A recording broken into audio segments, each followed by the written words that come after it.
And one of the biggest things from 12 to 25 years old is my parent doesn't get me. They don't know me, you know? They think they know me. They tell me who to be. They tell me what they think I should do. They tell me what they think I'm capable of, but they don't know me. And so then that kid never really has those kind of like fun, interactive conversations because they're like, yeah, I'm just going to be what my parent thinks I need to be in front of them.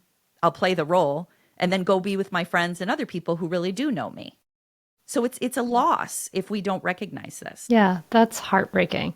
Okay, so back to that sort of parent that's been stuck maybe in an Yes. adversarial Yes. relationship. You Yes. mentioned it just in the way you responded to me. I think probably like one thing that might be a step would be to start with an apology. Yeah. This has been hard recently. Talking has been hard. I'm sorry. I mean, you might apologize for whatever you've brought to that, and we probably brought something to it if we've been in a really tough place, I imagine.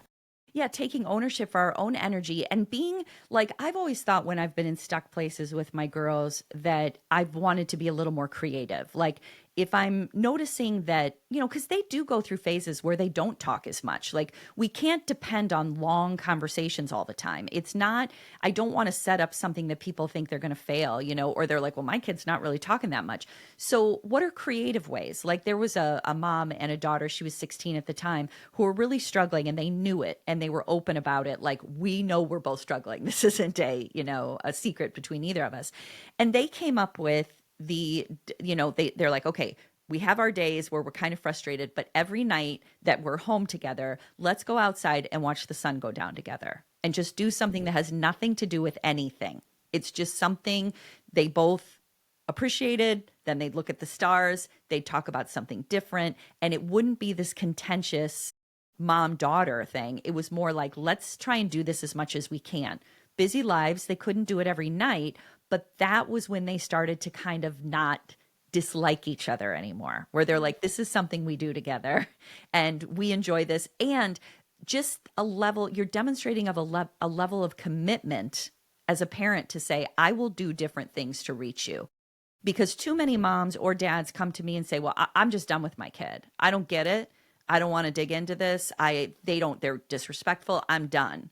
They're not really done, but it's their version of checking out. And I do think that there's this myth we have that it's okay if our kids hate us. Let's just let them hate us. And then when they get to be 25 or something, they'll come back and thank us because we held the line and we were such good parents and they couldn't see it. A, that could happen, but it may not. And B, you missed all these years when you could have been a support system for them and they could have been a source of joy and connection for you. And then how does that harm them in the long run that they weren't connected to their parents during those very Yeah, important teenage very years, important. right?